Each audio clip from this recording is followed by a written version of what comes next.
Forget IP ownership and movie rights and all that legal nonsense. There's one reason and one reason only the X-Men universe has to stay separate from the rest of Marvel's properties. Because you know Magneto would have his way with anyone named Iron Man. Quickest battle ever.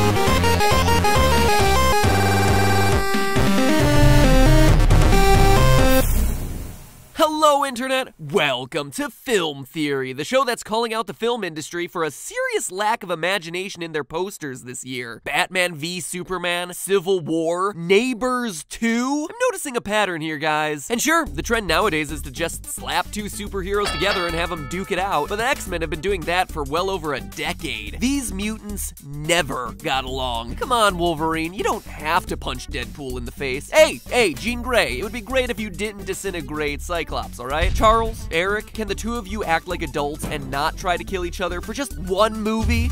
No, not even once. And it ain't stopping anytime soon either, since there's another mutant war on the horizon in X-Men Apocalypse. So knowing that, it's high time we start looking into the powers of these extra-normal humans and prep some strategies for how to handle some of the franchise's heaviest hitters. And who better to start with than Magneto? I mean, when I was a wee 8-year-old educating my classmates on the proper hand-to-hand traction for swinging on the monkey bars, there was only one thing I wanted to be: a mutant. Sign me up for Xavier's School for Gifted Youngsters, aka American Hogwarts. Teach me how to throw a car with my mind, or shoot laser beams out of my eyes, or freeze a pencil in thin air. You know, practical, everyday useful stuff. Or at least as useful as I've found calculus to be in my everyday life. But amongst all the awesome mutants and awesome powers, there was one who stood out from the rest. The most awesome one of all, Magneto. And yeah, flame war in the comments, all you Wolverine fans. Please snicked away your retractable claws and get honest with yourselves for a moment. Wolverine is great, don't get me wrong, but can he stop a bullet in midair? Can he lift a car without even touching it? Can he fly? I don't think so. But you know who can? Magneto.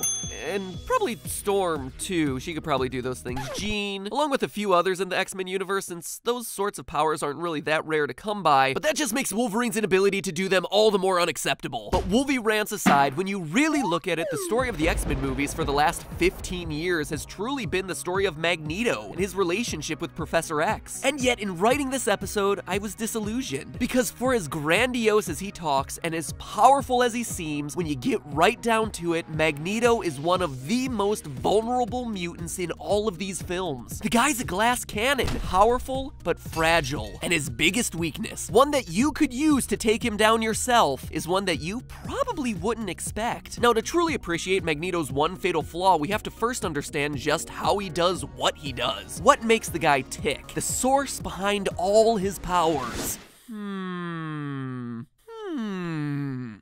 Magnets. Who would have ever guessed? But for as simple as that explanation is, there's actually a lot more to it than that. Now, I'm gonna guess that the elementary teacher who had you play with horseshoe magnets and paper clips in school didn't tell you that there are actually 6 different types of magnetic force. 6. That you'll be looking at those refrigerator magnets in a whole new way now. The 6 different types are diamagnetism, paramagnetism, ferromagnetism, antiferromagnetism, ferrimagnetism, and superparamagnetism. Of those, the type we're all most familiar with is ferromagnetism. This type occurs when an object's electrons all point the same way, attracting materials to it. It's the strongest and most easy to identify type of magnetism, and yet it only works on items consisting of iron, nickel, cobalt, their alloys, and a few other naturally occurring minerals. It's actually really easy to remember: ferromagnetic, from the word ferrous, meaning containing iron. Think back to the periodic table. We were all confused why Fe stood for iron, right? Well, Pharaoh. Gotta love those ancient root words. And seriously, think back to those classroom experiments you did when you were in 1st grade. The magnet could pick up a paperclip, largely comprised of iron, but couldn't pick up your pencil, made of wood. This is all simple stuff, I know, but I gotta make sure that you guys stick with this episode. Stick with it. shaped like a magnet. Alright, now while I could take you through the other 5 types of magnetism, after looking through all the X-Men films, Magneto seems not to be the master of magnetism so much as he is the master of ferromagnetism, since every single thing that Magneto lifts seems like it would have traces of iron, nickel, cobalt, or an alloy. The Golden Gate Bridge, which Magneto lifts in X-Men The Last Stand, the main towers and suspended structures are made of steel. The ballistic missiles Magneto stops in X-Men First Class, shells made of steel. The RFK baseball stadium he lifts in Days of Future Past, constructed from a base of steel. Even Wolverine! Throughout the X-Men films, we see Magneto constantly bending and manipulating Wolverine's claws. Seriously, it's almost like a running joke the number of times they've used this trick, and yet we as the movie-going audience are always like, "Oh, snap! He's totally schooling Wolverine!" As though we didn't just see it in like the last 3 movies. We get it, his skeleton is metal, alright, find a new way to beat the guy. Anyway, per Marvel lore, Wolvie's skeleton, claws included, are made of adamantium, which, despite being a fictional metal, is a very dense, artificial, iron-based alloy according to canon. Even fake metals have iron in them. So in short, you can think of Magneto as a permanent magnet, attracting and controlling specific types of materials. This would explain why in X2 X-Men United, when Magneto's held in the plastic cell, he's rendered completely powerless. In order to escape the cell, Mystique has to inject a prison guard with none other than iron. When the prison guard has extra iron running through him, Magneto is able to lift the man and extract the iron from his body, much the same way a permanent magnet does.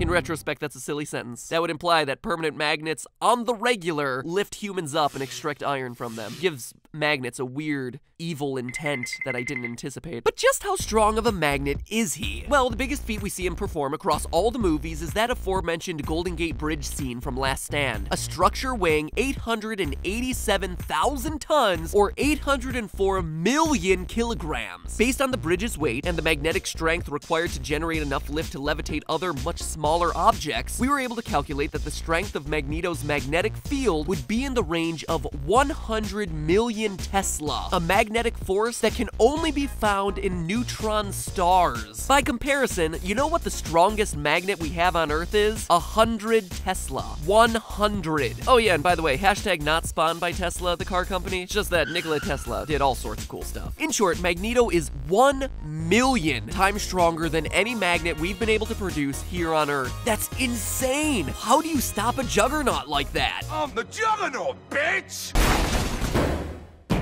Well, it's a whole lot easier than you think. Bullets. Seriously, you just shoot him. Remember, Magneto is ferromagnetic, so not all metal is under his control, and bullets, by and large, are made with a lead core encased with a copper jacket, both of which are non-magnetic materials, which means Magneto should have no more control over a bullet than he would the plastic cell from X2, or even a plastic water bottle for that matter. If you watch the series with this knowledge, you'll notice that throughout the X-Men films, Magneto shows very little success at stopping bullets. In the famously awesome Quicksilver time in a bottle sequence, Magneto has complete control over all the kitchen utensils, but it's up to Quicksilver to deflect the bullets and save Eric and Charles's life. And then at the end of Days of Future Past, Mystique shoots Magneto in the neck. The movie makes it seem like this is because Magneto's distracted by the Sentinel, but in truth, it's because his magnetic powers don't extend to bullets. Now, I can totally see you being skeptical about this. What about that awesome scene from the first X-Men movie where Magneto is surrounded by the police officers? I hear you saying. He stops a bullet right there. And yeah, you're right, he does stop a bullet in that scene. But let's pick it apart, shall we? Magneto starts the scene by turning each of the officers' guns against them. And this falls well under the purview of his powers, as most guns are made from aluminum and steel. So no big surprise. And a really cool, really intense image. But then Magneto fires one of the guns and stops the bullet itself at the base of the officer's forehead. If what I'm saying is true and he can't control bullets, how's this work? Well, my first impulse was to say that this bullet must be what's known as a full metal jacket bullet. And no, I'm not talking about a transmuting anime bullet or an 80s cinema classic bullet, but a lead bullet jacketed in steel to allow for higher velocity shooting. If this were the case, it would be easy for Magneto to control, except that we get a good look at that bullet spinning in midair, and it doesn't have the long, more aerodynamic shape of a full metal bullet. Further complicating the situation is that in the late 90s, several major cities in the US, including New York, the setting for this scene, stopped using full metal jacketed bullets in favor of hollow point, HST, ammunition, bullets designed to expand once they hit. The intent is to cause a high level of damage immediately around the entry point, which disables the target. These HST bullets tend to be shorter and rounder and are jacketed not with steel, but with copper, a non-ferrous, almost completely non-ferromagnetic metal, meaning that in the real world, the bullets carried by the majority of major US cities would be totally unaffected by Magneto's powers. In other words, they would definitely pose a threat to him, but they wouldn't explain this situation at all. So what's going on here? Am I completely off the mark in my analysis of Magneto's powers? Well,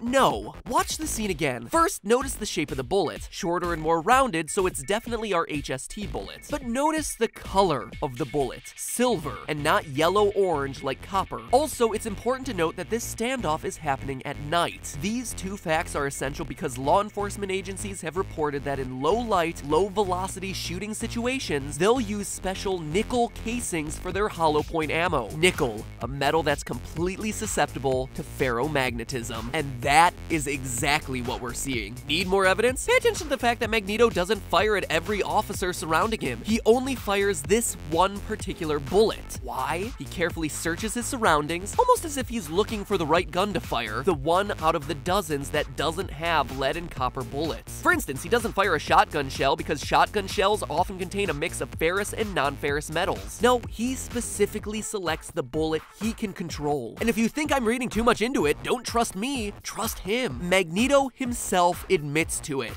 I don't think I can stop them all. He's not talking about the number of bullets he would be firing. Remember, this is the guy who can lift the Golden Gate Bridge and catch dozens of missiles in midair. He honestly can't stop them all. His powers won't allow it. So in the end, the master of magnetism, a mutant with power levels rivaling that of a neutron star, my favorite growing up, and a man who can rip apart bridges with a flick of the wrist, can be brought down by a simple bullet, just like you or me. What he's been able to do is fool everyone into thinking that he can control bullets when the vast majority of them pose a huge threat to him. Forget adamantium blades and laser eyes. Sometimes the most effective weapon is the simplest. I guess giving Wolverine a hard time about not being able to stop bullets in midair was a bit premature. But hey, that's just a theory. A film theory. And cut.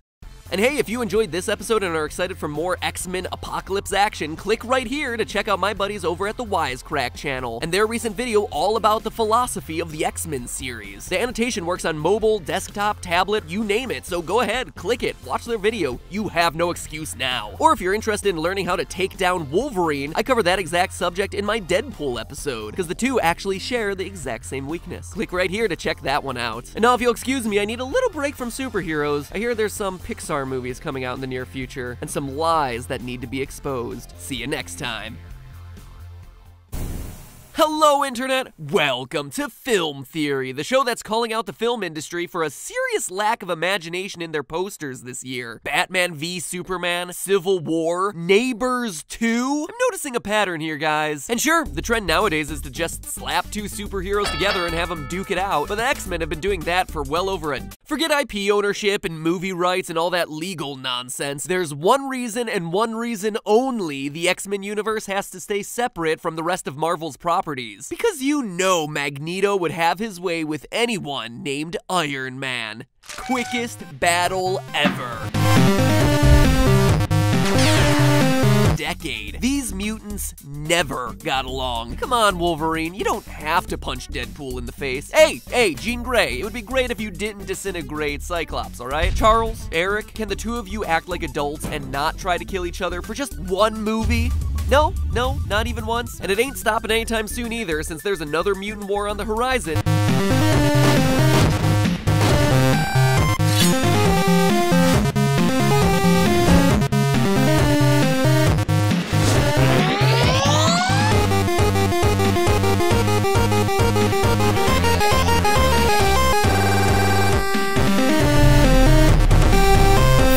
X-Men Apocalypse. So knowing that, it's high time we start looking into the powers of these extra-normal humans and prep some strategies for how to handle some of the franchise's heaviest hitters. And who better to start with than Magneto? I mean, when I was a wee 8-year-old educating my classmates on the proper hand-to-hand traction for swinging on the monkey bars, there was only one thing I wanted to be: a